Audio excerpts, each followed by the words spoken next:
So hey guys, this is Sahil, welcome you all to chat this YouTube channel. तो आज के इस video में हम स्टैंडर्ड 9 आईसीएसई का सेकंड चैप्टर करने वाले और ये this is going to be the lecture 1। और अगर आपने चैप्टर 1 का वीडियोस नहीं देखा है तो डिस्क्रिप्शन में जाके देख लो। चलो स्टार्ट करते हैं। तो ये जो चैप्टर है मोशन इन वन डायमेंशन, क्या कौन सा चैप्टर है? Motion in one dimension. इसमें हम लोग इस लेक्चर में हम लोग फिजिकल क्वांटिटीज कर रहे होंगे। फिजिकल क्वांटिटीज क्या क्या है? Scalar quantities, vector quantities. Physical quantity आपने चैप्टर 1 में पढ़ा होगा, बट उसमें आपने फंडामेंटल और डिराइव वाली चीजें पढ़ी है। बट इसमें फिजिकल क्वांटिटी जो भी है तो वो किस ग्रुप से बिलोंग करते, क्या है वो स्केलर है, क्या वो वेक्टर है। फिर हम लोग पोजीशन वेक्टर पढ़ेंगे। अब जो वेक्टर क्वांटिटी है, स्केलर क्वांटिटी है, वेक्टर्स क्वांटिटी है, उनके पोजीशन वेक्टर्स क्या होते हैं, डिस्प्लेसमेंट वेक्टर क्या होती है, रेस्ट मोशन को पढ़ना है। फिर हमने डिस्टेंस और यहाँ पर डिस्प्लेसमेंट को पढ़ना है। Then we will go for speed and velocity and then we will learn about acceleration. तो ये इतनी चीजें हम लोग आज की इस वीडियो में पढ़ने वाले हैं। तो सबसे पहले स्टार्ट करते हैं फिजिकल क्वांटिटीज से। तो फिजिकल क्वांटिटीज को तो अभी पढ़ेंगे, बाकी चीजों को हम साइड में लिख देते हैं। बाकी चीजें जैसे कि नंबर 1 तो हो गया, नंबर 2 आ गया position vector, let it be position vector, position vector लिख देते हैं। उसके बाद हमने पढ़ना है रेस्ट एंड मोशन। फिर नंबर 4 में हमने पढ़ना है डिस्टेंस, डिस्प्लेसमेंट। फिर नंबर 5 में हमने पढ़ना है स्पीड एंड वेलोसिटी और नंबर 6 में हमने पढ़ना है एक्सेलरेशन। ठीक है, तो ये सारी चीज़ें हमने पढ़नी, इसको हम करते हैं साफ और करते हैं इस वीडियो को प्रारंभ, करते हैं इस लेक्चर को प्रारंभ। चलिए शुरू करते हैं। देखिए, तो फिजिकल क्वांटिटीज आपने पढ़ी होंगी कि फिजिकल क्वांटिटीज एक्चुअली में क्या होती है। स्केलर क्वांटिटीज और वेक्टर क्वांटिटीज में इनको बांटा गया, स्केलर क्वांटिटीज और वेक्टर क्वांटिटीज में बांटा गया। अब चलो थोड़ा सा डिटेल में जानते हैं कि स्केलर क्वांटिटीज क्या है और वेक्टर क्वांटिटीज क्या है। तो सबसे पहले आते हैं स्केलर क्वांटिटीज पर। किस पर आते हैं? Scalar quantities. अब देखो स्केलर क्वांटिटीज होती क्या है। तो स्केलर क्वांटिटीज ऐसी क्वांटिटीज होती है, ध्यान से सुनना, स्केलर क्वांटिटीज ऐसी क्वांटिटी होती है जो कि अपने मैग्नीट्यूड के वजह मैग्नीट्यूड से पूरी डिफाइंड हो जाएगी। स्केलर क्वांटिटी ऐसी क्वांटिटीज होती है विच ओनली नीड मैग्नीट्यूड। क्या इनके पास सिर्फ मैग्नीट्यूड होते हैं, ओनली नीड मैग्नीट्यूड, और you can say it has magnitude, it has only magnitude. इनके पास मैग्नीट्यूड ही होंगे। अब मैग्नीट्यूड से तो मतलब जानते हैं, मैग्नीट्यूड मतलब कोई भी नंबर, मैग्नीट्यूड मतलब न्यूमेरिक वैल्यू। मैग्नीट्यूड के यहाँ पर क्या मतलब है कि कोई भी किसी भी प्रकार की न्यूमेरिकल वैल्यू को, कोई भी न्यूमेरिकल वैल्यू ही इस तरह के क्वांटिटीज को डिफाइन कर जाती है। अब इस तरह की क्वांटिटीज है क्या, तो एग्जांपल देख लो। इस तरह की क्वांटिटीज में आपका आता है length, length a kind of distance, उसको आप लोग डिस्टेंस कहते हैं। डिस्टेंस इस तरह की क्वांटिटी होती है। डिस्टेंस अगर कोई चीज ट्रैवल कर रही होती है तो हमें सिर्फ इतना बताना होता है कि वो 10 मीटर चली। 10 मीटर किधर चलिए, किस डायरेक्शन में चली, हमें नहीं बताना होता। हमें सिर्फ क्या बताना होता है कि वो 10 मीटर चलिए। उसी तरह से हमारा एक और क्वांटिटी है मास। अब जैसे मास की बात करें तो हमें किसी ऑब्जेक्ट की जो मास होगी वो हमें क्या बताना पड़ेगा कि ये 10 किलोग्राम की है, 5 किलोग्राम की है। किसमें क्या है? 10 किलोग्राम की है या फिर 5 किलोग्राम की, ये चीज हमें बतानी और किसी भी तरह की चीज नहीं बतानी है। ठीक है, ये हो गया डिस्टेंस हो सकता है हमारा, मास हो सकता है। उसके साथ साथ और भी जैसे एरिया होता है। एरिया, एरिया क्या होता है हमारा? लेंथ का मल्टीप्लीकेशन होता है। तो अगर किसी चीज की एरिया, किसी भी वस्तु की एरिया, अगर किसी चीज की एरिया 10 मीटर स्क्वायर है तो ये इतना ही डिफाइंड है। इसे हमने डायरेक्शन नहीं देना, इसे हमने कोई भी चीज नहीं बतानी। इसका जो मैग्नीट्यूड है वो इटसेल्फ इस क्वांटिटी, इस तरह की क्वांटिटीज को डिफाइन करता है। तो फिर से जान लो स्केलर क्वांटिटीज क्या होती है। These are those quantity which have magnitude to define itself, which have only magnitude और need only magnitude to define itself. ठीक है, जल्दी से इसे नोट कर लो, जल्दी से नोट कर लो, वीडियो पॉज कर लो, थोड़ा सा साइड हो जाता है, वीडियो पॉज कर लो, नोट कर लो, नोट कर लिया होगा, कर लिया होगा। चलिए चलिए चलिए चलिए आगे बढ़ते हैं, आगे बढ़ते हैं। कपड़ा गिर गया था। हाँ देखिए देखिए देखिए देखिए, चलिए अब हमारा जो अगला टॉपिक है वो है हमारा वेक्टर क्वांटिटीज। क्या है हमारा? Vector quantities. क्या है? Vector quantities. अब वेक्टर क्वांटिटीज को थोड़ा जानो। देख, वेक्टर क्वांटिटीज को जानते हैं तो वेक्टर क्वांटिटी ऐसी क्वांटिटी होती है जिनके पास मैग्नीट्यूड भी होगी और उसके साथ साथ डायरेक्शन भी होगी। क्या होगी? मैग्नीट्यूड भी होगी, उसके साथ साथ इनकी कोई पर्टिकुलर डायरेक्शन भी होगी। ठीक है, इनकी पोजीशंस को हम डिफाइन कर पाएंगे, इनकी डायरेक्शन को हम डिफाइन कर पाएंगे। ठीक है, देखो फिर से समझो। मैग्नीट्यूड का मतलब न्यूमेरिक वैल्यू, इनकी क्या होगी? एक न्यूमेरिक वैल्यू होती है और इनकी एक डायरेक्शन होती है। इनकी डायरेक्शन होती है either plus minus, positive negative हो सकती है। ठीक है, अब जैसे कि एग्जाम्पल के लिए, अब इनके अब इस तरह के क्वांटिटीज के एग्जांपल्स क्या हो गए, इनके एग्जांपल्स है हमारा डिस्प्लेसमेंट, जो हमने इसी चैप्टर में ही पढ़ना है। क्या है हमारा एग्जांपल? डिस्प्लेसमेंट। अब देखो डिस्प्लेसमेंट क्या होता है? डिस्प्लेसमेंट होता है किसी भी, यानी डिस्टेंस विद डायरेक्शन। डिस्प्लेसमेंट को अगर अभी शॉर्ट में समझो तो displacement is a combination of distance, it is the combination of distance and direction. ठीक है, अब अगर सिर्फ डिस्टेंस की बात की जाए तो मैं बोलूंगा कि कोई भी ऑब्जेक्ट 10 मीटर चल रही है, कोई भी ऑब्जेक्ट क्या कर रही है, 10 मीटर चल रही है। लेकिन अगर मैं सिर्फ 10 मीटर के अलावा ये भी मेंशन कर दूं कि एक ऑब्जेक्ट है जो 10 मीटर तो चल रही है बट वो नॉर्थ डायरेक्शन में चल रही है, क्या कोई ऑब्जेक्ट है वो 10 मीटर तो चले पर नॉर्थ डायरेक्शन में चल रही है, तो इसका मतलब वो क्या हो गया? डिस्प्लेसमेंट हो गया। डिस्प्लेसमेंट हो गया। डिस्प्लेसमेंट क्या हो गया? हमारा वेक्टर क्वांटिटी हो गया। वेक्टर क्वांटिटी क्या होती है? जिनके पास मैग्नीट्यूड होती है और इनका डायरेक्शन भी होता है। वेक्टर क्वांटिटी होते हैं magnitude direction, magnitude direction. Clear है? सॉर्टेड है? चलिए इसके डिफिनेशन को लिखते हैं। चलिए लिखते हैं डेफिनेशन को। दीज, जल्दी से, are those types of physical quantity, ठीक है, these are those types of physical quantity which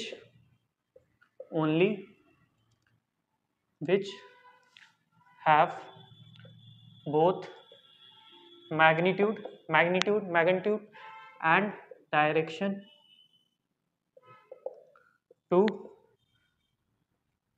to justify लिख सकते हैं। ठीक है, to justify लिख दीजिए, या to prove itself, या to show itself और to explain itself, to justify itself। ठीक है, तो इस चीज को जस्टिफाई कर पाती है। तो ये these are those types of quantity, physical quantity, उस तरह की फिजिकल क्वांटिटी होती है विच हैव बोथ, इनके पास क्या होगी? बोथ होंगी, दोनों चीजें होंगी। दोनों चीजें मतलब मैग्नीट्यूड भी होंगी, मैग्नीट्यूड भी होंगी, शॉर्ट में मैंने लिखा था, पूरा लिख दे रहा हूँ, मैग्नीट्यूड भी होगी और डायरेक्शन भी होगी, मैग्नीट्यूड भी होगी, डायरेक्शन भी होगी। टू जस्टिफाई इटसेल्फ, अपने आप को जस्टिफाई करने के लिए ये चीजें बताएगी कि वेक्टर क्वांटिटीज क्या होती है। ऐसी क्वांटिटीज होती है जिनके पास मैग्नीट्यूड भी होगी भैया और जिनके पास डायरेक्शन भी होगी। ठीक है, चलिए अब हमने डिस्प्लेसमेंट को देखा। इसके साथ डिस्प्लेसमेंट के अलावा भी और भी एग्जांपल है, जैसे कि हमारा फोर्स एग्जांपल। अगर हमने फोर्स लगाना है तो हम लोग बोलते हैं कि -10 न्यूटन का फोर्स लगा, यानी कि जो भी डायरेक्शन हमने पॉजिटिव मानी है उसके अपोजिट डायरेक्शन में हमने फोर्स लगाया। अब जैसे कि मान लो ये कोई भी एक ऑब्जेक्ट है, इस ऑब्जेक्ट को आपको उस दिशा में लेके जाना है, ये ऑब्जेक्ट है, इसको आपको उधर लेके जाना है। तो जैसे कि इस ऑब्जेक्ट पे आप फोर्स लगाओगे, ऐसे लगाया फोर्स, ये ऑब्जेक्ट जा रही है उधर। लेकिन अगर आपका एक दोस्त है, उसे आपने बोला कि धक्का लगाना, पर वो उल्टी तरफ से धक्का दे रहा है, तो वो क्या कर रहा है? आपसे अपोजिट में, आपको जिस तरफ लगानी थी उसके अपोजिट में लगा रहा है। यहाँ पे आप नेगेटिवली फोर्स लगा रहे हो ना, तो फोर्स की डायरेक्शन क्या होती है? फोर्स हैव अ डायरेक्शन और फोर्स वेक्टर क्वांटिटी होती है। इसके अलावा हमारी जो वेलोसिटी होती है, वेलोसिटी भी हमारी वेक्टर क्वांटिटी होती है। वेलोसिटी जानते ही हैं, velocity is displacement upon time. ठीक है, अभी डिटेल में पढ़ेंगे हम लोग डिस्प्लेसमेंट वगैरह सब कुछ। ठीक है, तो अभी हमने फिजिकल क्वांटिटीज पढ़ लिया, स्केलर क्वांटिटीज, वेक्टर क्वांटिटीज, तो हमारा पहला टॉपिक होता है खत्म। अब उसके बाद बढ़ते हैं अपने अगले टॉपिक की तरफ। ठीक है, तो अब बढ़ते हैं हम लोग अपने अगले टॉपिक की तरफ, पॉज करके नोट करते रहना। ठीक है, चलो अब जो हमारा अगला टॉपिक है, वो है वेक्टर्स के बारे में। बेसिक्स, हम लोग वेक्टर्स को हमने पढ़ना है और बहुत बेसिक चीजें पढ़नी। वेक्टर्स के बारे में हमने पढ़ना है और हमने काफी बेसिक चीजें पढ़नी है, बहुत ही बेसिक चीजें। और इन बेसिक चीजों में दो ही चीज पढ़नी है, एक हमारा पोजीशन वेक्टर क्या होता है और एक हमारा डिस्प्लेसमेंट वेक्टर क्या होता है। अभी उसमें पोजीशन वेक्टर ही लिखा हुआ, तो सबसे पहले पढ़ते हैं पोजीशन वेक्टर को। किसके पढ़ते हैं? पोजीशन वेक्टर को। ठीक है, पोजीशन वेक्टर देखो, इसको समझने के लिए हमें थोड़ा सा ग्राफ को समझना होगा। ग्राफ भी नहीं, एक्स वाई कोऑर्डिनेट्स को समझना होगा। तो जैसे कि मान लो एक पार्टिकल, जैसे कि एक पार्टिकल, एक पॉइंट मास है पी एक्स वाई। ठीक है, एक पार्टिकल है, एक पॉइंट मास है। अब पॉइंट मास हम किसे बोलेंगे ये भी समझो। देखो पॉइंट मास, हम पॉइंट मास किसे कहेंगे और किसे नहीं कहेंगे। तो देखो पॉइंट मास वो चीजें होती है, ध्यान से सुनना, पॉइंट मास मतलब किसी भी ऑब्जेक्ट का मास पॉइंट साइज तभी होगा जब वो जो डिस्टेंस कवर कर रहा होगा या वो जो भी डिस्प्लेसमेंट कवर कर रहा होगा वो उसके ऑब्जेक्ट के साइज से बहुत ज्यादा बड़ी होगी, वो उसके ऑब्जेक्ट के साइज से ज्यादा बड़ी होगी। तो यहाँ पे साइज ऑफ ऑब्जेक्ट काफी कम होता है एज कंपेयर टू वो जो भी डिस्टेंस या डिस्प्लेसमेंट ट्रैवल करता है। ठीक है, अब देखो पोजीशन वेक्टर को समझते हैं कि जैसे मान लो कि एक ऑब्जेक्ट है, उसका एक्स और वाई में, एक्स वाई और ये हमारा रह गया ओरिजिन, एक्स वाई और ओरिजिन। अब ये एक्स वाई ओरिजिन हमें पता है, ये क्या, अब इसकी पोजीशन वेक्टर जो होगी वो ये होगी। पोजीशन वेक्टर क्या कहती है कि आपका कोई भी कोऑर्डिनेट हो, क्या हो, आपका कोई भी कोऑर्डिनेट हो किसी भी प्लेन में, भले वो एक्स वाई प्लेन में हो, वाई जेड प्लेन में हो या जेड एक्स प्लेन में हो। ठीक है, ठीक। तो आपका कोई भी प्लेन में हो, उस प्लेन में से यानी उस पॉइंट से जो ओरिजिन की डिस्टेंस होती है, उस पॉइंट से जो ओरिजिन की जो लाइन ज्वाइन करेगी, यानी जिस पॉइंट से आपको ज्वाइन कहाँ करना है, ओरिजिन को, पॉइंट को कहाँ से ज्वाइन करना है, पॉइंट को ज्वाइन करना है हमने कहाँ, ओरिजिन पर, ठीक है भाई। तो ओरिजिन पर हमने करना है पॉइंट को ज्वाइन, और ये जो लाइन हमें मिल रही होगी यही हमारा क्या होगा, पोजीशन वेक्टर। यहाँ पे आर ही हमारा क्या है, आर ही हमारा क्या है, पोजीशन वेक्टर, ठीक है। अब तुम लोगों के मन में एक सवाल हो रहा होगा कि हम ये एरो क्यों दे रहे हैं। तो देखो, जो भी वेक्टर क्वांटिटीज होते हैं उनके ऊपर एरो दिया जाता है, और ये एरो डायरेक्शन, ये एरो ये शो करता है कि वो चीजें वेक्टर है। जैसे कि अगर आर एक पोजीशन वेक्टर है तो हमें आर ऐसे दिखाना पड़ेगा, अगर वेलोसिटी वेक्टर है तो हमें वी ऐसे भी दिखा सकते हैं, और नहीं, बहुत केस में नहीं दिखाओगे तो चलेगा। एक्सेलरेशन हम ऐसे भी दिखा सकते हैं, या सिर्फ नॉर्मली ऐसे भी दिखा सकते हैं, बट वेक्टर क्वांटिटीज है, वेक्टर क्वांटिटी के केस में हमें ये दिखाना चाहिए कि वेक्टर क्वांटिटीज है, तो इजीली समझ में आता है, ठीक है। क्लियर है बात है, क्लियर है बात है कि पोजीशन वेक्टर क्या होता है। फिर से जानो, पोजीशन वेक्टर क्या होता है कि जब किसी भी पॉइंट को, किसी भी एक्स वाई यानी कोऑर्डिनेट पॉइंट्स को हम लोग डायरेक्टली ओरिजिन से के अलोंग क्या करते हैं, ज्वाइन कर रहे होते हैं, और ये जो ज्वाइन कर रहे होते हैं, और फिर जो हमें वेक्टर मिलता है, फिर जो हमें ये लाइन मिलती है, जो पोजीशन मिलती है, वही हमारा क्या होता है, वेक्टर, वही हमारा क्या होता है, पोजीशन वेक्टर होता है। सॉर्टेड है, पोजीशन वेक्टर समझ आ गया। चलिए आगे बढ़ते हैं। अब पोजीशन वेक्टर के बाद वीडियो को पॉज करा, करते हुए नोट भी करना, ठीक है। मैं थोड़ा जल्दी मिटा दिया इस बार, अगली बार से ध्यान रखूंगा, ठीक। अब देखो, अब पोजीशन वेक्टर्स जान लिया। अब जो सेकंड चीज आपको वेक्टर्स के बारे में जाननी है वो है हमारा डिस्प्लेसमेंट वेक्टर। क्या है हमारा, डिस्प्लेसमेंट वेक्टर, ठीक है। देखो, अभी तक मैंने बताया था कि डिस्प्लेसमेंट जो होती है वो डायरेक्शन और स्पीड की क्या होती है, कॉम्बिनेशन होती है। क्या होती है, डायरेक्शन और डिस्टेंस की कॉम्बिनेशन होती है क्या, डिस्प्लेसमेंट। अब देखो, डिस्प्लेसमेंट को थोड़ा सा और डिटेल में जानोगे तो डिस्प्लेसमेंट पहले बता देते हैं, इसको पहले जान लो क्योंकि ये काफी बार रिपीट हो रही है, तो डिस्प्लेसमेंट को जान लो। तो डिस्प्लेसमेंट होती है आपकी, ये होती है आपकी डिस्टेंस बिटवीन, ये क्या होती है, distance between initial and final point. Final point की जो डिस्टेंस होगी, इनिशियल पॉइंट यानी जहां से आपने स्टार्ट किया और जहां पे आपने खत्म किया, उसके बीच की जो डिस्टेंस होती है, और ये डिस्टेंस सिर्फ कोई भी डिस्टेंस नहीं, ये शॉर्टेस्ट डिस्टेंस, ये कौन सी, शॉर्टेस्ट डिस्टेंस, ठीक है। ये इसी शॉर्टेस्ट डिस्टेंस को हम लोग क्या बोलते हैं, डिस्प्लेसमेंट बोलते हैं। अब डिस्प्लेसमेंट को हमने फॉर्म करना है वेक्टर, यानी हमें ग्राफ के फॉर्म में दिखाना है, जो अभी मैंने दिखाया पोजीशन वेक्टर का, ठीक है। अब चलो समझते हैं उस चीज को भी। पॉज करके नोट कर लिया होगा, नोट कर लो, चलो आगे बढ़ो। देखो, इस तरह से समझो कि जैसे कि मान लो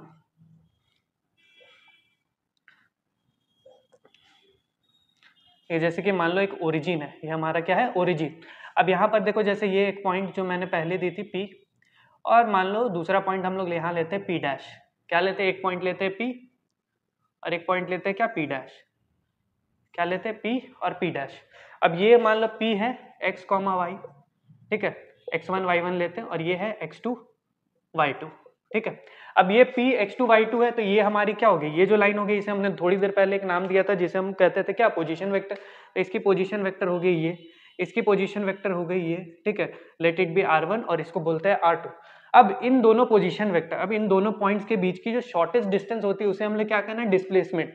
अब वही डिस्प्लेसमेंट को as a form of vector दिखा देना है, वही डिस्प्लेसमेंट में क्या करना है हमने, as a form of vector दिखाना है। तो हमने वेक्टर कैसे दिखाना है, देखो ये है, ये पॉइंट ये है, ये r1 वेक्टर हो गया, ये r2 वेक्टर हो गया। तो शॉर्टेस्ट डिस्टेंस किसी भी दो पॉइंट्स के बीच में, आप जानते हो कि कोई भी दो पॉइंट्स के बीच में उसकी शॉर्टेस्ट डिस्टेंस जो होती है वो ये होती है, नहीं, क्या जो वो ये होगी, ये भी नहीं होगी। तो क्या होती है, एक स्ट्रेट लाइन। किसी भी दो पॉइंट्स के बीच की जो शॉर्टेस्ट डिस्टेंस होती है वो क्या होती है, एक स्ट्रेट लाइन होती है। तो आपने क्या करना है, एक स्ट्रेट लाइन बनाना। आपने बना दिया स्ट्रेट लाइन, तो यहाँ से यहाँ आपने बनाया एक स्ट्रेट लाइन, और यही हमारी क्या होगी, पोजीशन वेक्टर। यही हमारी क्या होगी, डिस्प्लेसमेंट वेक्टर। तो ये हमारी क्या होगी, डिस्प्लेसमेंट वेक्टर, जो एक्चुअली दो पॉइंट्स के बीच के शॉर्टेस्ट डिस्टेंस को शो कर रही है। देख लो, दो पॉइंट्स हैं, इनके बीच की शॉर्टेज डिस्टेंस यही हुई, तो इसी को कौन कह रहा है, show, displacement vector. Displacement vector समझ आ गया होगा, क्लियर हो गया होगा, नोट कर लिया होगा। पॉज करके नोट किया करो, पॉज करके नोट किया करो। चलो आगे बढ़ते हैं, आगे बढ़ते हैं, आगे बढ़ते हैं, आगे बढ़ते हैं। चलिए चलिए चलिए चलिए चलिए, चाय वाले की तरह बात कर रहा हूँ। आज देखो, पोजीशन वेक्टर हो गया, अब उसके बाद डिस्प्लेसमेंट वेक्टर भी हो गया, एंड देन अब आप पढ़ोगे इक्वल वेक्टर्स। क्या पढ़ोगे, इक्वल एंड अनइक्वल वेक्टर्स। अब आपने पढ़ना है, बेसिक बेसिक चीजें हैं, ठीक है। इक्वल एंड अनइक्वल वेक्टर्स, ठीक है। देखो, इक्वल वेक्टर्स क्या होते हैं और अनइक्वल वेक्टर्स क्या होते हैं। तो जैसे कोई भी एक वेक्टर है, मान लो ये एक वेक्टर है ए और ये मान लो एक वेक्टर है बी, वेक्टर को एरो से ही दिखाना अभी, ठीक है। तो ये मान लो एक वेक्टर है ए और एक वेक्टर है क्या वी। अब देखो दो वेक्टर्स तभी भी इक्वल होते हैं, इक्वल का केस लो, इक्वल में दो वेक्टर तभी भी इक्वल होंगे जब इनकी मैग्नीट्यूड भी सेम होगी। इनकी क्या होगी, मैग्नीट्यूड। डेफिनेशन लिखते हैं, चलो मन नहीं है ऐसे हर बार ऐसे चीटिंग करना सही नहीं, थोड़ा सा लिखते हैं, चलो लिखने का मन किया मेरा, लिखते हैं। तो लिखो two vectors are said to be equal. दो वेक्टर को इक्वल तब बोलेंगे, कब बोलेंगे, two vectors are said to be equal when their magnitude and directions are same.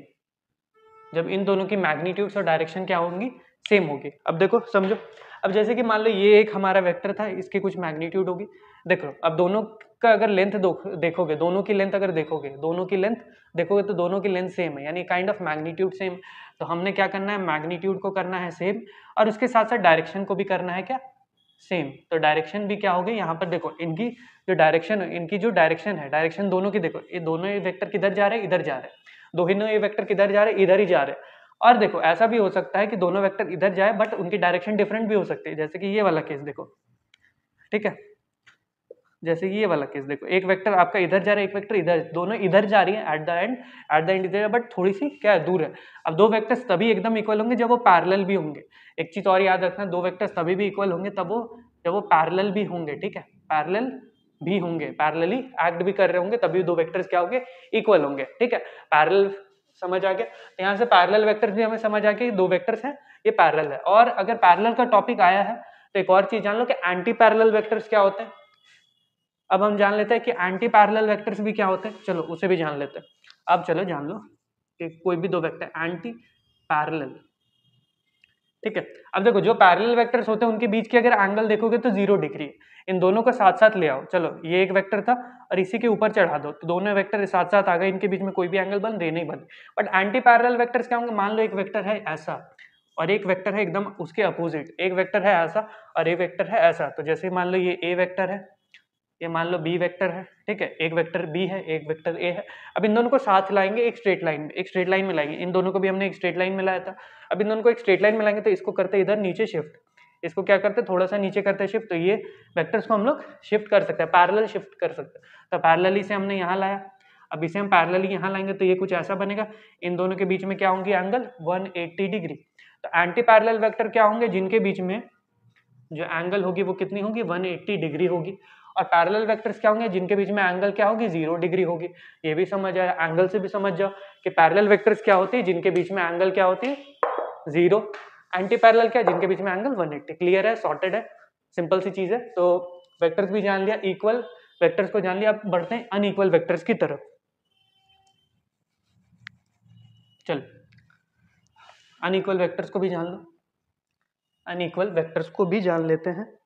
तो अनइक्वल वेक्टर्स क्या होंगे, ऐसे वेक्टर जो जिनकी मैग्नीट्यूड डिफरेंट हो सकती है। अब देखो दोनों में से अगर कोई भी चीज डिफरेंट हो गई ना तो वो अनइक्वल हो जाएंगे, या तो मैग्नीट्यूड को डिफरेंट कर दो या तो डायरेक्शन को डिफरेंट कर दो, ठीक है, या तो मैग्नीट्यूड को डिफरेंट कर देंगे या फिर डायरेक्शन को डिफरेंट कर देंगे। तो अनइक्वल वेक्टर्स में जैसे कि मान लेते हैं ये एक वेक्टर है ए और एक वेक्टर हम ये ले लेते हैं वेक्टर बी।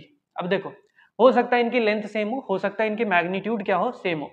मैग्नीट्यूड अगर इसकी m1 है, अगर मान लो इस m1 की मैग्नीट्यूड कुछ है तो इस m2 की भी मैग्नीट्यूड वही सेम है। बट इनकी डायरेक्शंस को देखोगे तो ये काइंड ऑफ क्या बना रही होंगी, एंगल देखो इनकी।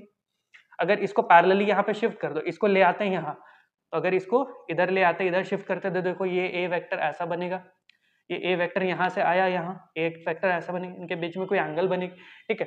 तो ये क्या है, ये दोनों वेक्टर्स क्या अनइक्वल है, क्या है, ये दोनों वेक्टर्स अनइक्वल है क्योंकि इनकी डायरेक्शंस क्या है, डिफरेंट है, इनकी डायरेक्शंस क्या है, डिफरेंट। तो अनइक्वल वेक्टर्स आर दोज, लिख लो, these are those types of vectors that have these are those types of vector that have unequal magnitude और डायरेक्शन, या तो इनके अनइक्वल मैग्नीट्यूड हो या तो अनइक्वल डायरेक्शन हो या दोनों ही चीजें अनइक्वल हो, और बोथ इज कॉल्ड और is said as what, unequal vectors, is called unequal vectors. ठीक है, काफी धीरे धीरे बोल रहा हूँ, अगर आपको मेरा धीरे धीरे बोलना पसंद नहीं है तो आप एक काम किया करो, मेरी जितनी भी वीडियोस है 1.5x पे देखो, एकदम मजा आएगा। 1.5x पे देखोगे चीजें जल्दी जल्दी मैं बोलूंगा, फास्ट वीडियो होगा, क्लियर भी समझ, आपको क्या होगा, आपको काइंड ऑफ फ्लेक्सिबिलिटी होगी। जैसे कि अब क्या होता है एग्जाम्स के टाइम पे लोग क्या करते हैं, वीडियोस को देख रहे होते हैं 2x पर, तो अभी आप 1.5x पर तक देख सकते हो, 1.5x तक आपको मेरी वीडियो एकदम समझ आएगी, कुछ भी नहीं छूटने वाला, मैं आराम से ही बोलता हूँ। ठीक है भाई, चलिए आगे बढ़ते हैं। अनइक्वल वेक्टर्स को भी जान लिया, तो हमारा ये पहला टॉपिक खत्म हो गया। ये हमारा क्या हो गया, पहला टॉपिक या दूसरा टॉपिक, पहला टॉपिक जो हमारा था वो तो हमने पढ़ ही लिया, वो क्या था हमारा, फिजिकल क्वांटिटी। हाँ, बहुत गंदी राइटिंग है पता है, मन में बोल ही रहे होगे। अब थर्ड जो हमारा टॉपिक है वो क्या है हमारा, रेस्ट और मोशन। क्या है हमारा, रेस्ट और मोशन। तो चलिए शुरू करते हैं रेस्ट और मोशन वाली टॉपिक को, इसको करते हैं साफ। कर लो पॉज करके नोट कर लो, कर लिया चलो।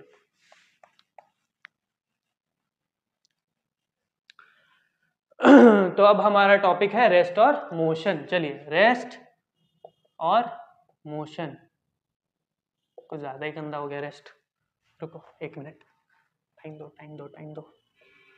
रेस्ट और मोशन होते क्या है, दोनों को साथ साथ ही समझ लेंगे। तो रेस्ट और मोशन को जानने से पहले थोड़ा सा एक चीज जान लो कि हर जो बॉडी होती है, फिजिक्स के अकॉर्डिंग क्या होती है, हर बॉडी की अपनी एक स्टेट होती है, हर बॉडी की क्या होती है, अपनी एक स्टेट होती है। और ये जो भी स्टेट होगी, इस बॉडी की जो भी स्टेट होगी, किसकी, कोई भी ऑब्जेक्ट की, किसी भी पॉइंट मास की जो स्टेट होती है वो 2 ही होती है। केमिस्ट्री में आपने स्टेट पढ़ा होगा कि मैटर की जो है 5 स्टेट होती है, बट फिजिक्स के अकॉर्डिंग किसी बॉडी की जो स्टेट होती है वो 2 ही होगी, या तो वो बॉडी रेस्ट पे हो रहा होगा, या तो वो बॉडी मोशन में होगा, या तो वो बॉडी रेस्ट पे होगा, या तो वो बॉडी मोशन में होगा, या तो वो बॉडी रेस्ट पे होगा, या तो वो बॉडी मोशन में होगा। ठीक है, तो यही क्या करती है, यही बताती है किसको, स्टेट ऑफ बॉडी को, किसी भी बॉडी की क्या स्टेट को बताती है, रेस्ट या फिर मोशन। अब थोड़ा सा जानते हैं कि रेस्ट क्या, मोशन क्या। ठीक है, देखो रेस्ट को समझो, रेस्ट को लिखो। रेस्ट मतलब, रेस्ट का मतलब, अगर ऐसे जनरल मीनिंग की बात कर, रेस्ट का मतलब कोई भी चीज आराम कर रही। मैं घर पे रेस्ट कर रहा हूँ, मैंने काम किया है, मैंने आज वीडियो बनाया है, ठीक है, यूट्यूब में डालने के लिए मैंने वीडियो बनाया, मैं गया थक, अब मैं घर पे क्या कर रहा हूँ, रेस्ट, मैं कर रहा हूँ आराम। ठीक है, तो वही क्या होती है, रेस्ट। तो रेस्ट का मतलब है, यानी रेस्ट का मतलब जब मैं आराम कर रहा हूँ, तो क्या कुछ टाइम बाद, मान लो मैं सोने गया, मैं सो रहा हूँ आराम से, मैंने 2 घंटे तक सोया, तो 2 घंटे तक क्या मैं कहीं ट्रैवल कर रहा हूँ, 2 घंटे में बीत गए, यानी मान लो फॉर एग्जांपल अगर मैं 2 घंटे सोया तो 2 घंटे टाइम कितना हो गया, 2 आवर। और अगर मेरी पोजीशन एक बेड पर ही है तो मैं बेड से कहीं और चला गया क्या, सोते सोते नहीं गया ना, मैं ऐसे, मेरे को चलने की आदत है नहीं। ठीक है, अब तुम लोग ये बोलोगे कि सर को चलने की आदत होगी तो सर कहीं चले जाएंगे, लेकिन ऐसा नहीं। अगर 2 घंटे बीत गए और मेरी पोजीशन बेड से कहीं जा नहीं रही, तो इसका मतलब है कि रेस्ट पर है। तो रेस्ट को इस तरह से समझ सकते हो कि रेस्ट हम बोलेंगे किसी भी बॉडी कब रेस्ट में होगी, when it don't change its position. जब कोई भी बॉडी अपनी पोजीशन चेंज नहीं करती, किसके साथ, विथ टाइम के साथ। टाइम के साथ कोई भी बॉडी जब पोजीशन चेंज नहीं करती तो उसको हम क्या कहते हैं, रेस्ट कहते हैं। उसको हम क्या कहते हैं, रेस्ट कहते हैं। जैसे कि मान लो ये मार्कर है, अब काउंट करो टाइम मन में, हाँ दिख रहा है, काउंट करो टाइम मन में, 1 2 3 4 5 6 10, 10 सेकंड हो गए, ये कहीं नहीं गए, लेकिन अब काउंट करो 1 2 3 4 5 6 7 8 9 10, तो ये क्या हो जा रही है। ठीक है, तो रेस्ट का मतलब है 10 सेकंड तक कहीं नहीं गई, तो मतलब इसने पोजीशन चेंज नहीं किया, 10 सेकंड तक पोजीशन चेंज नहीं किया। ठीक है, अब चलो मोशन को समझते हैं, मोशन क्या होती है। अब मोशन क्या होगी, जब कोई भी ऑब्जेक्ट टाइम के साथ अपनी पोजीशन को चेंज करता है। A body is said to be in motion. किसी भी बॉडी को हम लोग मोशन में तब बोलेंगे when it changes its position, जब वो अपनी पोजीशन चेंज करेगी विथ टाइम। ठीक है, जैसे कि मान लो ये आपका घर है, आपका क्या है, घर, और यहाँ पे है आपका स्कूल। ठीक है, अब मान लो आपके घर से आपका स्कूल 3 किलोमीटर है, एग्जाम्पल के लिए मान लेते हैं आपके घर से आपका स्कूल कितना है, 3 किलोमीटर। अब 3 किलोमीटर आप घर से निकलते हो, मान लो आप घर से निकले, आप वैन में बैठ गए, ये वैन है, समझ जाना यार, ड्राइंग उतनी अच्छी नहीं, तो ये वैन है, वैन चल गई। अब वैन ने आपको मान लो 15 मिनट्स में आपको घर से लेकर स्कूल तक पहुंचा दिया, तो जो इसके अलोंग यानी 15 मिनट्स ये टाइम था, ये हमारा क्या था, टाइम था, ये टाइम था, और ये क्या था, डिस्टेंस था। तो टाइम के साथ साथ जब आपकी पोजीशन चेंज हो रही है, यानी 15 मिनट में आप घर से कहाँ पहुंच गए, स्कूल पहुंच गए, और अगले मतलब छुट्टी टाइम 15 मिनट में आप स्कूल से वापस घर भी आ गए, ठीक है। तो पोजीशन टाइम के साथ अगर आपकी बदल रही है तो आप क्या है, मोशन है। मेरी पोजीशन टाइम के साथ इधर उधर अगर बदल रही है, जैसे मान लो मैं अगर इधर से चलते हुए यहाँ तक जाता हूँ और फिर मान लो यहाँ तक आ भी रहा हूँ, तो मतलब मैं भी तो मोशन में हुआ ना, ठीक है।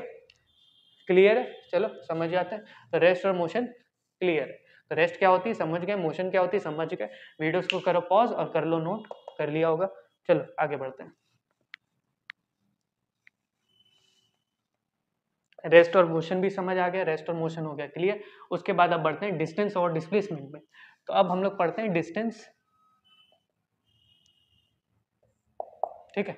अब हम लोग पढ़ते हैं डिस्टेंस और डिस्प्लेसमेंट। तो इसको थोड़ा सा डिटेल में पढ़ेंगे, बढ़िया से पढ़ेंगे, अच्छे से पढ़ेंगे, ठीक है। तो डिस्टेंस को समझते हैं। डिस्टेंस लिखो, इट, पहले लिखो definition, it is the length of the path covered by any body when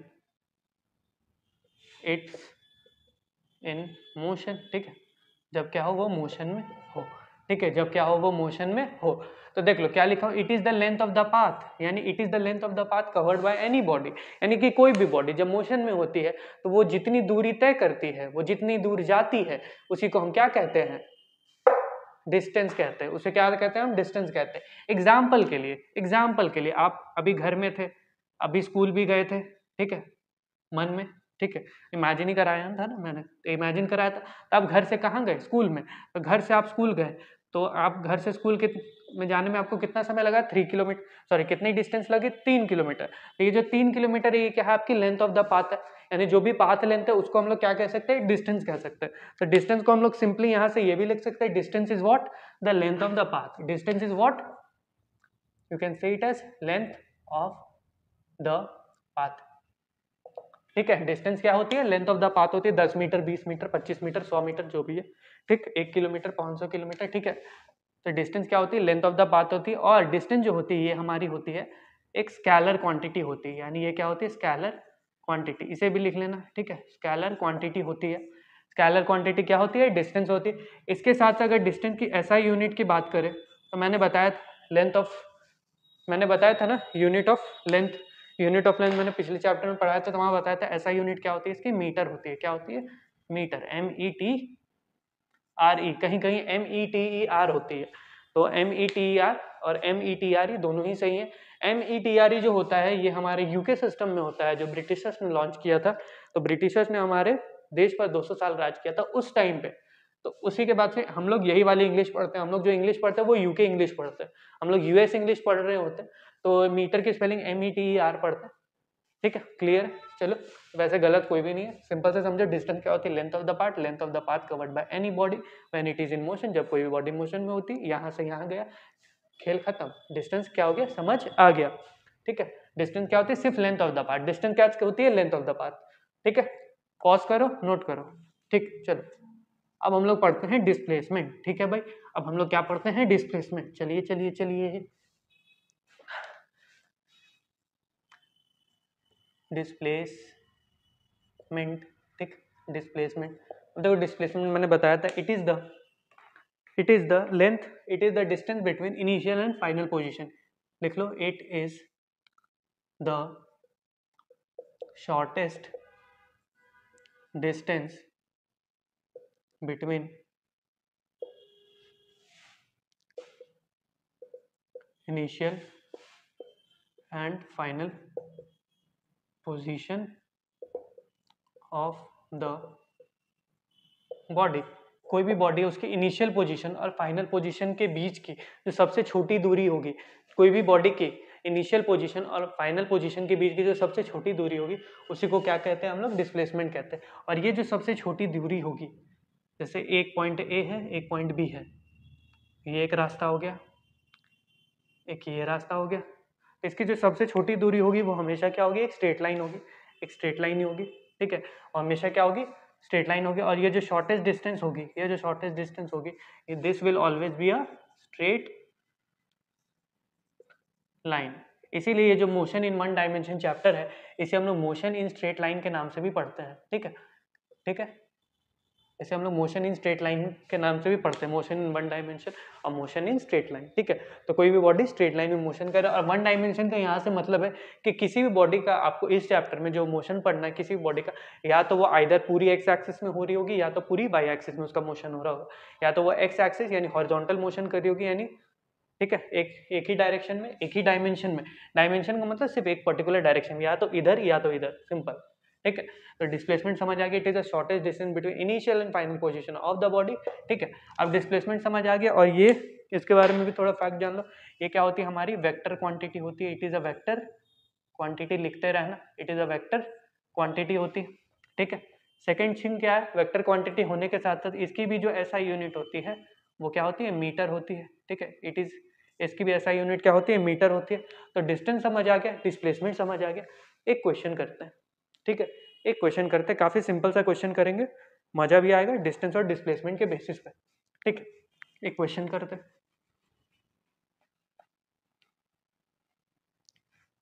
एक न्यूमेरिकल। ठीक, चलिए अब एक क्या करते हैं, एक सर्कल बनाते हैं। ठीक है, क्लियर, चलो एक सर्कल बन गया होगा, इसके रेडियस मान लो आर है, इसकी रेडियस क्या है, आर है। तो अब मान लो एक पॉइंट मास है, मान लो एक क्या है, पॉइंट मास है जो अभी पोजीशन ए पर है। मान लो एक पॉइंट मास है जो अभी क्या है, पोजीशन ए पर है। ठीक है, पोजीशन ए पर है। ठीक, क्लियर। अब ये क्या कर रही है, इसके अलोंग, इस सर्कल के अलोंग मूव कर रही है। ठीक है, इट स्टार्ट्स मूविंग, ये क्या कर रही है, मूव करना स्टार्ट कर रही, और फिर ये पहुंच जाती है मूव करते करते एकदम जिस पॉइंट पर इसने स्टार्ट किया था वहां से डायामेट्रिकली वो एकदम अपोजिट साइड में पहुंच जाएगी। वो कहाँ पहुंच जाएगी, एकदम अपोजिट साइड में, यानी कि अगर इस पॉइंट से स्टार्ट किया था तो वो लगभग इस जगह पे होगी। तो ये देखो, डायमीटर को टच, सेंटर को टच करते एकदम अपोजिट साइड में, सेंटर को टच करते एकदम अपोजिट साइड में ये पहुंच गई है। ठीक है, ए पॉइंट यहाँ पर है, बी पॉइंट यहाँ पर है। अब देखो, अब आपने करना क्या है, अब आपने करना क्या है, देखो। तो मेरा क्वेश्चन ये है कि find the distance travelled by the body. अब आपको क्या करना है, डिस्टेंस ट्रैवल करना, वो चली इस पाथ से, इस रास्ते से वो चल के बी पे गई है। ठीक है, इस रास्ते से चल के बी पे गई, तो पहला क्वेश्चन है फाइंड द डिस्टेंस, और सेकंड है कि अगर डिस्टेंस फाइंड करे तो भैया डिस्प्लेसमेंट भी फाइंड कर दो। ठीक है, अगर डिस्टेंस फाइंड कर रहे हो तो भाई डिस्प्लेसमेंट भी फाइंड कर दो। तो डिस्प्लेसमेंट भी फाइंड कर दो कि ए से बी तक की जो डिस्प्लेसमेंट है और ए से बी तक की जो डिस्टेंस है, वो दोनों को फाइंड आउट करना। पॉज करके वीडियो को पॉज करके ट्राई करो, कर लिया होगा, कर लिया होगा, कर लिया होगा। चलो चलो चलो स्टार्ट करते हैं, सॉल्व करना स्टार्ट करते हैं। तो हियर इज अ सॉल्यूशन, अभी भी बोल रहा हूँ, पॉज करके ट्राई कर लो। ठीक है, कर लिया होगा। चलो देखो सॉल्यूशन, देखो find the distance travel by the body. सबसे पहले हमने क्या निकालना है, डिस्टेंस निकालना। तो एक चीज मेरे को बताओ, जैसे कि एक सर्कल है, एक सर्कल है, उसकी सेंटर है, तो आपने अगर किसी पॉइंट से स्टार्ट किया और एकदम अपोजिट साइड चले गए, हमने क्या कहा, एकदम अपोजिट साइड चले गए और सेंटर के थ्रू, और वो एकदम ही अपोजिट साइड चले गए, तो इसका मतलब क्या है कि अगर ये जो लेंथ होगी, हमारी जो डिस्प्लेसमेंट होगी वो क्या होगी, एकदम अपोजिट साइड होगी। तो हमारी डिस्प्लेसमेंट एक स्ट्रेट लाइन ही होती है ना। हमने क्या सुना है कि सर जो भी डिस्प्लेसमेंट होती है वो क्या होती है, हमेशा स्ट्रेट लाइन होती है, वो एक स्ट्रेट लाइन होती है। तो ये जो स्ट्रेट लाइन होगी ये सेंटर को टच करते हुए जा रही है। अगर एकदम अपोजिट पहुंच जाओ, यहाँ पे क्या एकदम अपोजिट पहुंच जाओ तो सेंटर को टच करते हुए जा रही है। तो यहाँ पर ये आर और ये आर, ठीक है, और इसकी रेडियस तो हमें पता है। तो सबसे पहले अगर डिस्प्लेसमेंट की बात की जाए, सॉरी डिस्टेंस की बात की जाए, तो डिस्टेंस क्या होगा हमारा, ये वाला पाथ, ये आर्क होगा ना हमारा, जो आर्क होगा ए बी, ये जो आर्क होगा पूरा, ये हमारा क्या होगा, डिस्टेंस होगा। ये हमारा क्या होगा, डिस्टेंस होगा। तो डिस्टेंस विल बी व्हाट, इस पूरे सर्कल का क्या, काइंड ऑफ आधा। इस पूरे सर्कल का अगर ये डायमीटर है, अगर ये डायमीटर है और इस तरह से हम लोग बात करें तो ये तो पूरी आधा हो गई ना। तो ये हमारा क्या होगा, आधा हो जाएगा, पूरे सर्कल का आधा। अब हमने पता है कि, तो यानी कि पेरीमीटर, ये क्या होगा, पेरीमीटर ऑफ सर्कल, ये क्या होगा हमारा, पेरीमीटर ऑफ सर्कल बाय 2। यानी जो सर्कल की जो भी पेरीमीटर होगी ना, जो पूरी लेंथ होगी, उसका आधी लेंथ, उसकी आधी लेंथ ही ट्रैवल कर रहा है ना, एकदम अपोजिट में जा रहा है। ठीक है, तो पेरीमीटर क्या होती है सर्कल की, हमें पता है 2 पाई आर, रेडियस है कैपिटल आर, रेडियस क्या है हमारा, कैपिटल आर देख लो। तो 2 पाई आर बटे 2, यानी कि हमारी जो डिस्टेंस होगी वो क्या हो गई, पाई आर। हमारी जो डिस्टेंस होगी वो क्या होगी पाई आर। अब पाई की वैल्यू तो पता ही है सबको, पाई की वैल्यू क्या हो जाएगी 22/7 और आर। ठीक है, आर की जो भी वैल्यूज अगर गिवन होगी क्वेश्चन में तो लगाना, नहीं गिवन होगी यहीं पे छोड़ देना। ठीक है, चलिए आगे बढ़ते हैं। डिस्टेंस हमने कैलकुलेट कर लिया, अब चलो भाई डिस्प्लेसमेंट को भी कैलकुलेट करते हैं। अब चलो हम लोग डिस्प्लेसमेंट को भी कैलकुलेट करते हैं। तो जैसा कि हमने बताया कि एकदम अपोजिट ही चली गई, तो अपोजिट ही चली गई तो देख लो ये इसकी रेडियस थी, ये इसकी रेडियस थी। अब यहाँ से मान लो ए पॉइंट है, ये बी पॉइंट है, एकदम अपोजिट गई सेंटर के थ्रू, यानी कि ये होगा एक स्ट्रेट लाइन होगा, तो ये जो स्ट्रेट लाइन होगी वो सेंटर को टच करते हुए जा रही है। तो यहाँ पर एक साइड रेडियस है तो दूसरी साइड भी क्या होगा रेडियस ही होगा। तो इसकी जो डिस्प्लेसमेंट होगी, इस ऑब्जेक्ट की जो डिस्प्लेसमेंट होगी वो किसके बराबर हो जाए 2 टाइम्स ऑफ रेडियस, और यू कैन से डायमीटर के एकदम डायमीटर के बराबर, जो भी डायमीटर होगी एकदम उसी के बराबर, जो भी डायमीटर होगी एकदम उसी के बराबर। तो डायमीटर के बराबर होगी तो यहाँ पे displacement will be what 2 into are.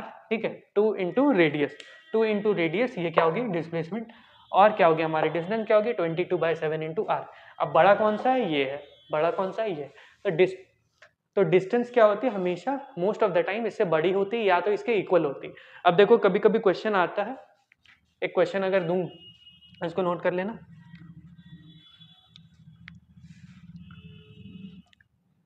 चलो एक और क्वेश्चन करते हैं, उसके अकॉर्डिंग वो कर लोगे तो डिस्टेंस और डिस्प्लेसमेंट का पूरा कॉन्सेप्ट समझ आ जाएगा कि डिस्टेंस डिस्प्लेसमेंट के बीच में क्या रिलेशन।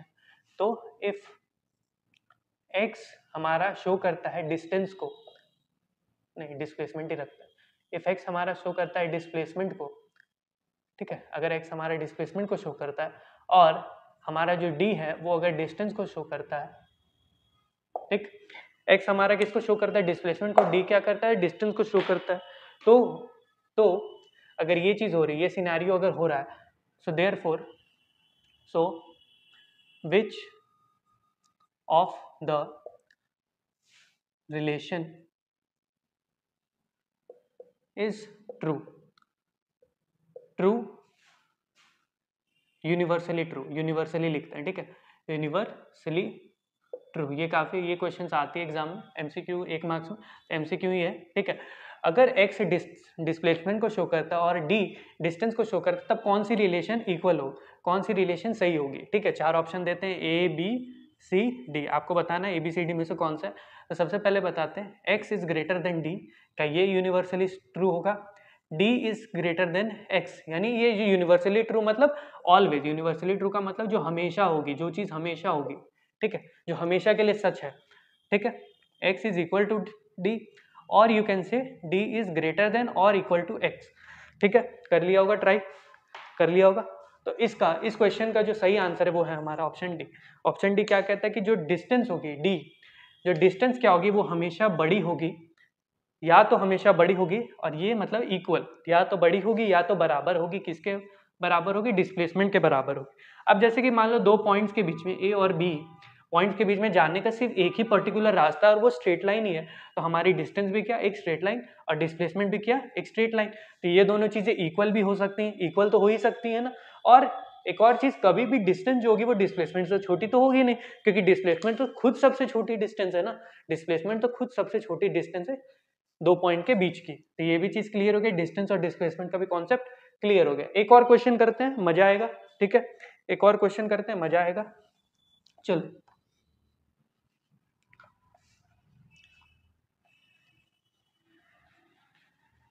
एक और क्वेश्चन करते हैं कि मान लो एक सर्कल है, सही से बना नहीं, एक minute, let's go for another try.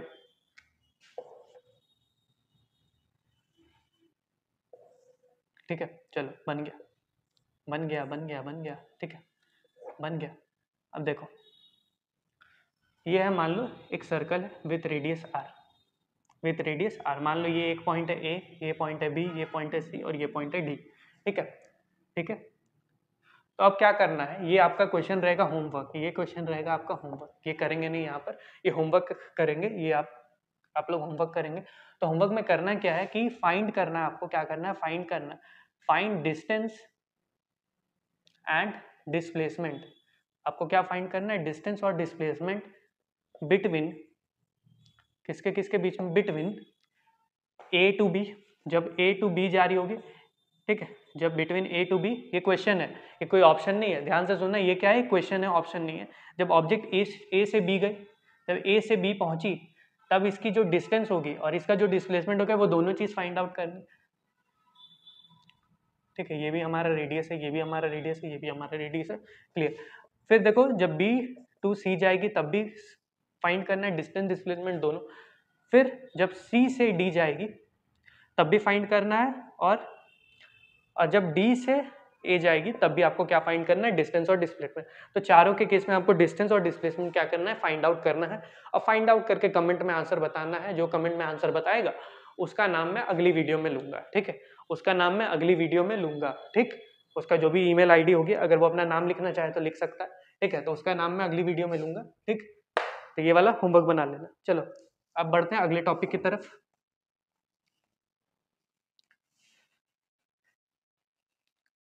Rest motion हो गया, डिस्टेंस डिस्प्लेसमेंट हो गया। अब हमारा जो टॉपिक है वो है हमारा स्पीड एंड वेलोसिटी। अब जो हमारा टॉपिक है वो है क्या, हमारा स्पीड एंड वेलोसिटी। स्पीड और वेलोसिटी को समझते हैं, ठीक है, स्पीड और वेलोसिटी को समझते हैं। तो स्पीड को भी, वेलोसिटी को भी रहने देते हैं, स्पीड को पहले समझते हैं। स्पीड क्या होती है? स्पीड की अगर फॉर्मूला वाइज जाओ, स्पीड की अगर फॉर्मूला वाइज जाओ तो speed is what, the distance by time, और you can say path length upon time, ठीक है। This is what, distance by time और पाथ लेंथ बाय टाइम और डी अपॉन टी, ठीक। यही क्या होती है हमारा फॉर्मूला, यही हमारा होता है फॉर्मूला। अब चलो इसका लिख लेते हैं डेफिनेशन। डेफिनेशन ऑफ स्पीड लिख लेते हैं, डेफिनेशन ऑफ स्पीड। स्पीड की डेफिनेशन को लिखते हैं तो स्पीड की क्या डेफिनेशन हो सकती है, it is the rate of,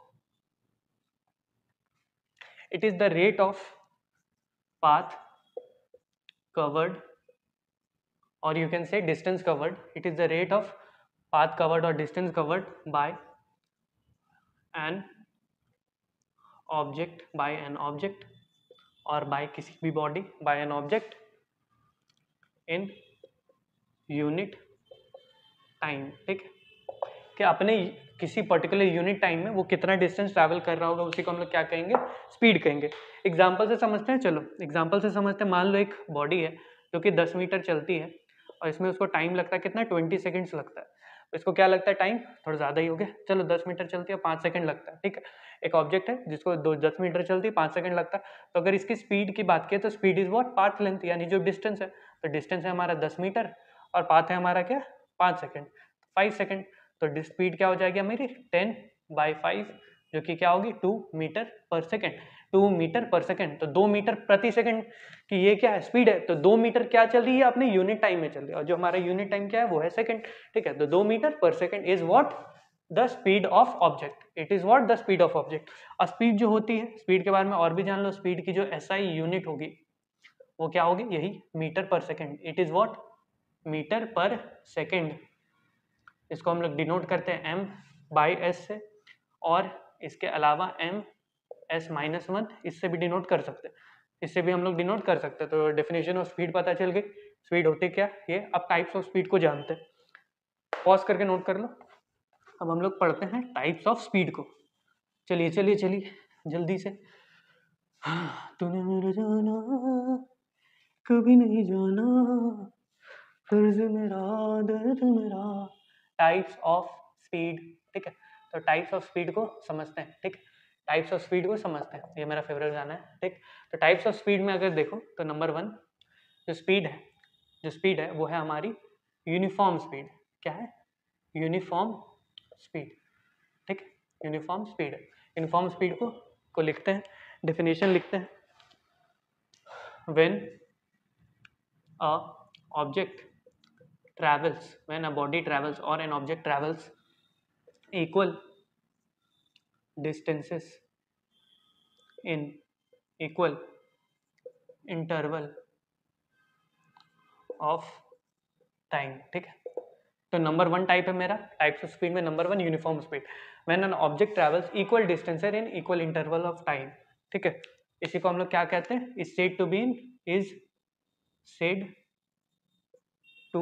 B uniform speed, ठीक है, यू स्पीड, यूनिफॉर्म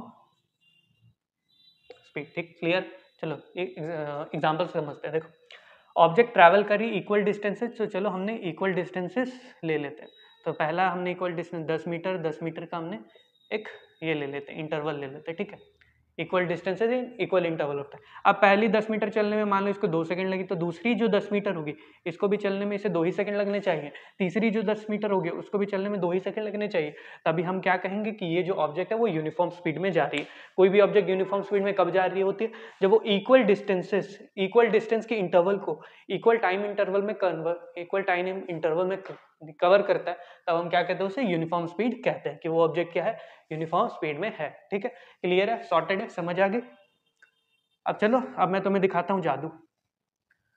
अब जादू है नंबर 2 है हमारा non uniform.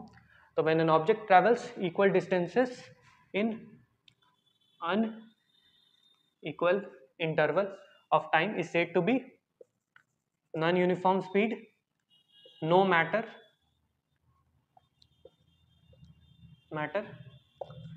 How small these intervals, ठीक है। देखो जादू 2 मिनट में मैंने लिख लिया ना, मैंने कुछ मिटाया भी नहीं, देखा, पलक झपकते ही लिख दिया, कितना फास्ट हूं मैं। थोड़ी तारीफ करो, देखो कमेंट्स में तारीफ भी करो।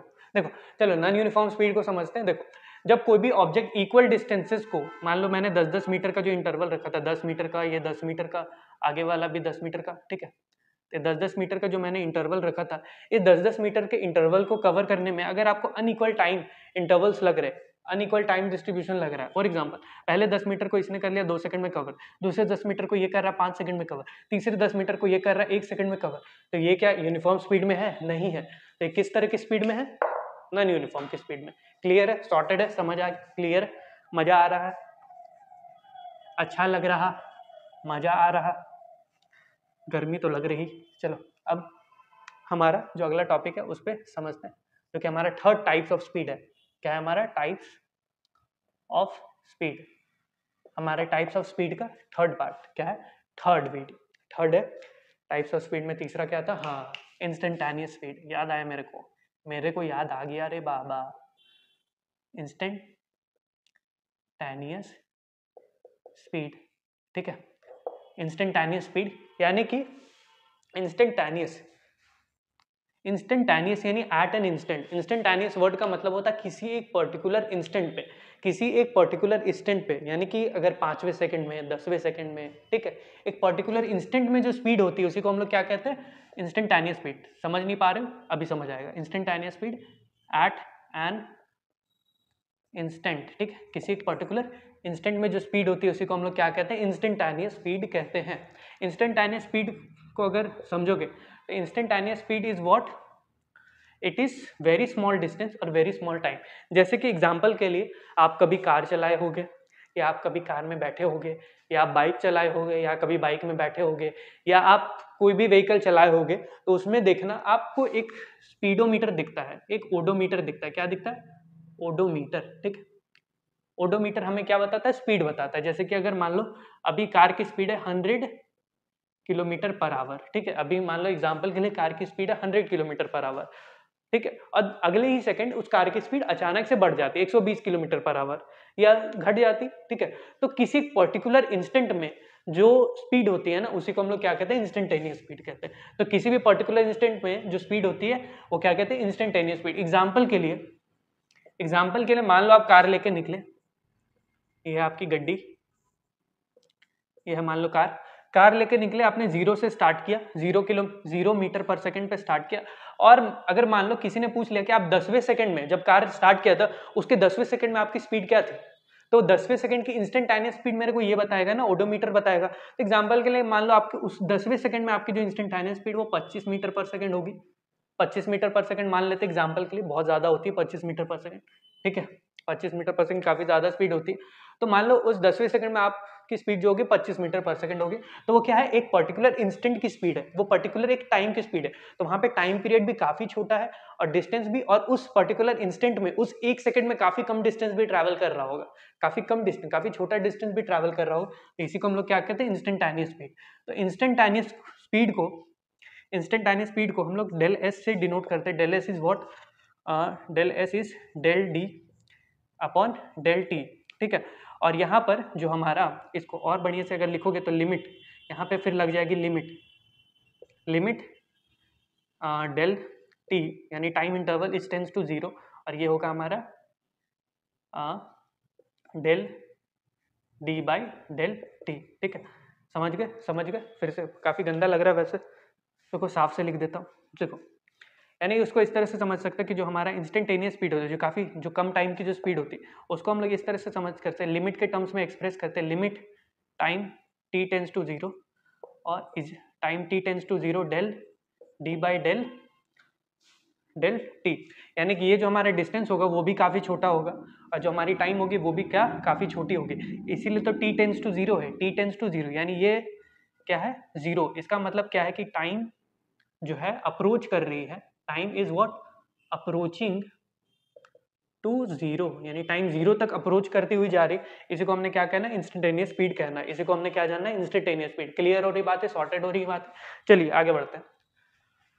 अब जो हमारा 4 काइंड ऑफ स्पीड है, अब हमारा जो चौथा टाइप ऑफ स्पीड है, क्या है हमारा चौथा टाइप ऑफ स्पीड, ठीक है, चौथा टाइप ऑफ स्पीड वो है हमारा एवरेज स्पीड है। वो है क्या हमारा एवरेज स्पीड, ठीक है।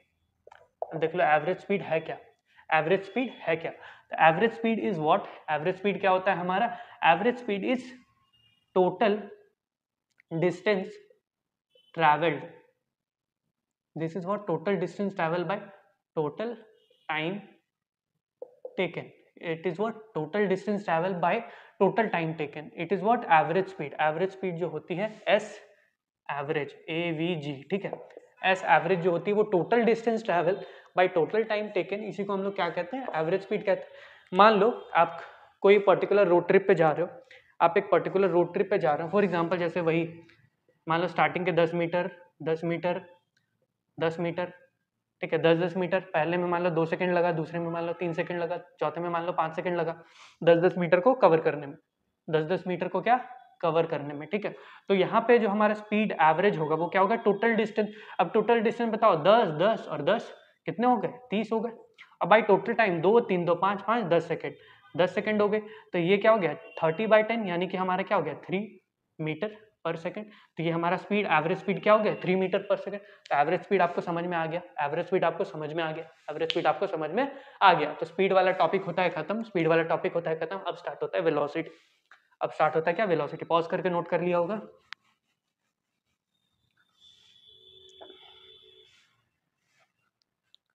अब जो हमारा टॉपिक है वो है हमारा वेलोसिटी। देखो वेलोसिटी क्या होती है, देख लो भाई, वेलोसिटी होती क्या है, ठीक है। तो वेलोसिटी जो हमारी होती है, वेलोसिटी जो भी हमारी होगी वो क्या होगी, it is what, it is the rate, it is displacement upon time. ये क्या होती है हमारी, डिस्प्लेसमेंट अपॉन टाइम होती है। इसको डिनोट करते हैं हम लोग v, वेक्टर है, एक वेक्टर क्वांटिटी। तो डिस्प्लेसमेंट को हम लोग करते हैं s से, और s बाई टाइम, ठीक है, डेल, ठीक है।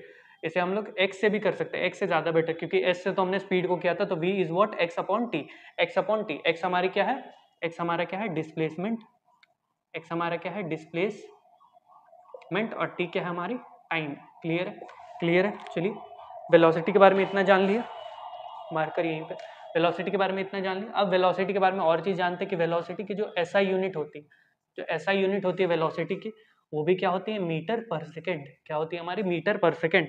इसको आप m/s भी लिख सकते हो, या फिर आप ms-1 भी लिख सकते हो, ms इनवर्स भी लिख सकते हो, ठीक है। क्लियर है वेलोसिटी। और ये क्या होती है हमारी, एक वेक्टर क्वांटिटी होती है। ये क्या होती है हमारी, एक वेक्टर क्वांटिटी होती है। ये हमारी क्या होती है, एक वेक्टर क्वांटिटी होती है। क्लियर है भाई, क्लियर है बात है, वेक्टर क्वांटिटी होती है, ऐसा यूनिट समझ आ गया। वेलोसिटी, डिस्प्लेसमेंट, टाइम, दिस खत्म खत्म खत्म। अब हम लोग टाइप्स ऑफ वेलोसिटीज को पढ़ते हैं, पॉज करके नोट कर लो, कर लिया। चलो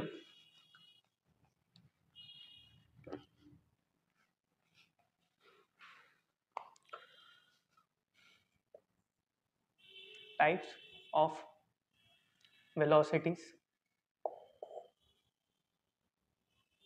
टाइप्स ऑफ वेलोसिटी। तो सबसे पहला जो भी हमारी स्पीड की टाइप थी उसी को हमने एज इट इज वेलोसिटी में चिपका देना है और उसी से समझ। तो पहले हमने क्या पढ़ा था, यूनिफॉर्म, तो उसी तरह से यहाँ पे क्या होगी, यूनिफॉर्म वेलोसिटी होगी, ठीक है। तो स्पीड वाला जो टॉपिक था वही चीज़ है कि uniform velocity, equal distances equal amount, short में लिख देते हैं ना, स्पीड में तो समझे हुए, इक्वल डिस्टेंसेज जब चलती है, इक्वल डिस्टेंसेज जब ट्रैवल करेगी, इक्वल इंटरवल ऑफ टाइम में, ठीक है, equal distances equal interval of time. Second जो हमारा था नॉन यूनिफॉर्म, सेकंड हमारा क्या था, नॉन यूनिफॉर्म। नॉन यूनिफॉर्म क्या होता है,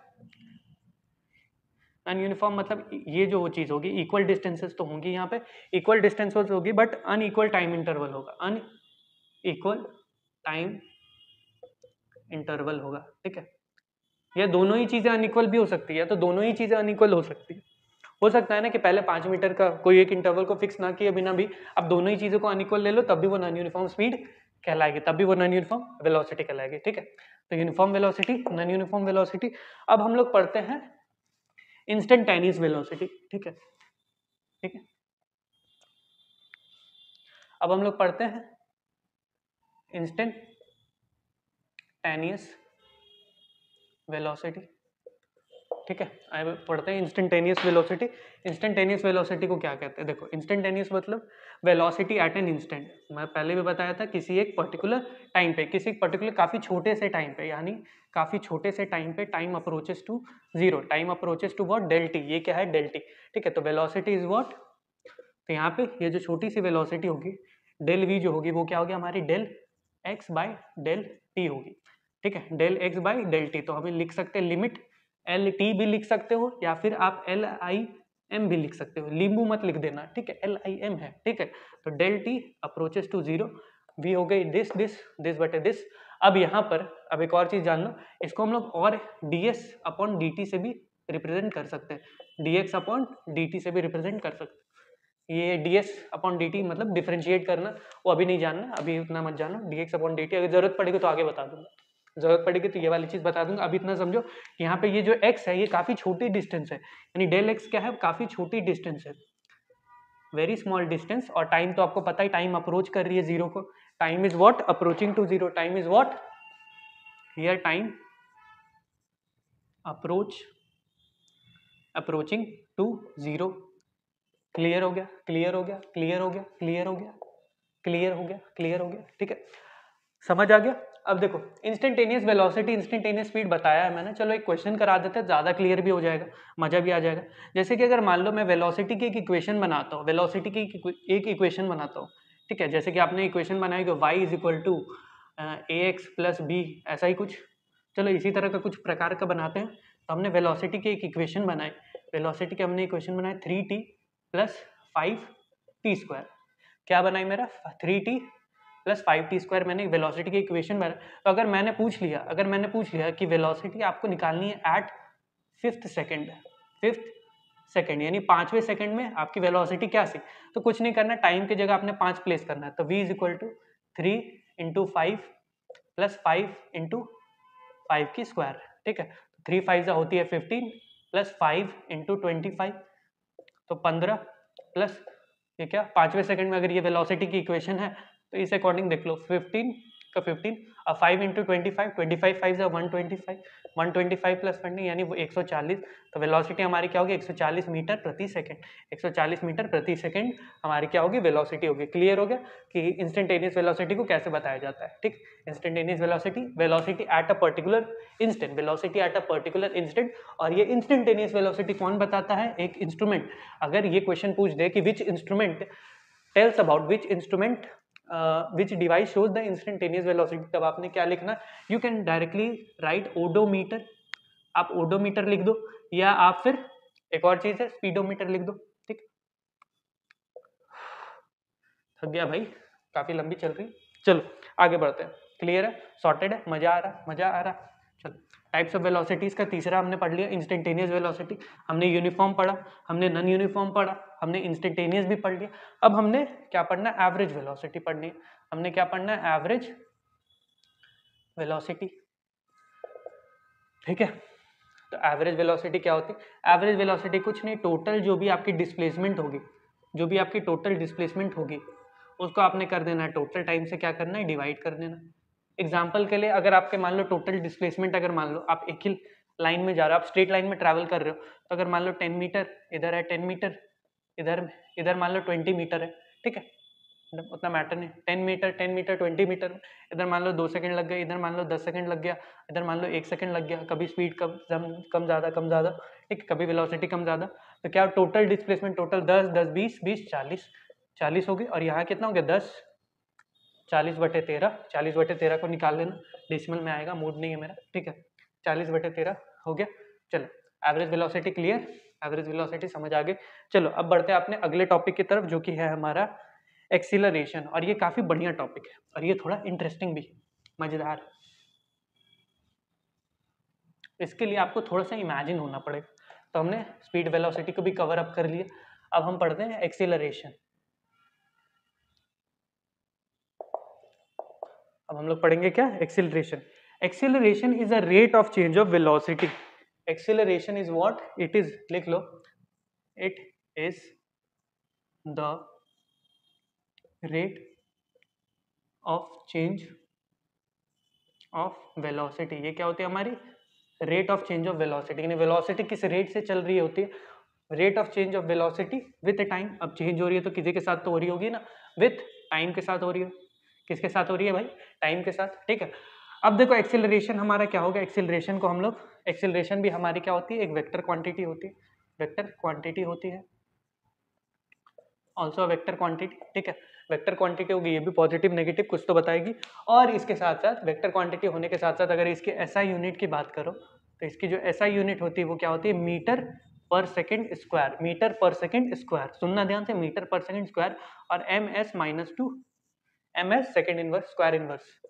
तो एक्सीलरेशन क्या हो गया, हमारी फाइनल वेलोसिटी, यानी it is the change in velocity. तो हम लोग बोल सकते हैं यानी कि जो हमारी फाइनल वेलोसिटी होगी, व्हाट, हमारी फाइनल वेलोसिटी में से अगर हम लोग पिछली वाली वेलोसिटी को हटा देते हैं, इनिशियल वेलोसिटी कर देते हैं फाइनल माइनस इनिशियल, और उसके बाद हमने लिख देते हैं कि उसके बीच में जो टाइम लगी, ठीक है, तो यही हमारा क्या हो जाएगा, एक्सेलरेशन हो जाएगा, यही हमारा क्या हो जाएगा, एक्सेलरेशन हो जाएगा। तो फाइनल वेलोसिटी इज व्हाट, हम लोग v2 से डिफाइन कर लेते हैं, v2 - v1 बटे, और टाइम इंटरवल भी डिफरेंट होगा, टाइम इंटरवल भी मे बी डिफरेंट, तो टाइम इंटरवल t2 - t1, वैसे ये होगा एक ही, कोई फिक्स ही होगा, तो t2 - t1, तो इट इज व्हाट, तो हम लोग एक्सेलरेशन को ऐसे लिख सकते हैं, what, del v by del t।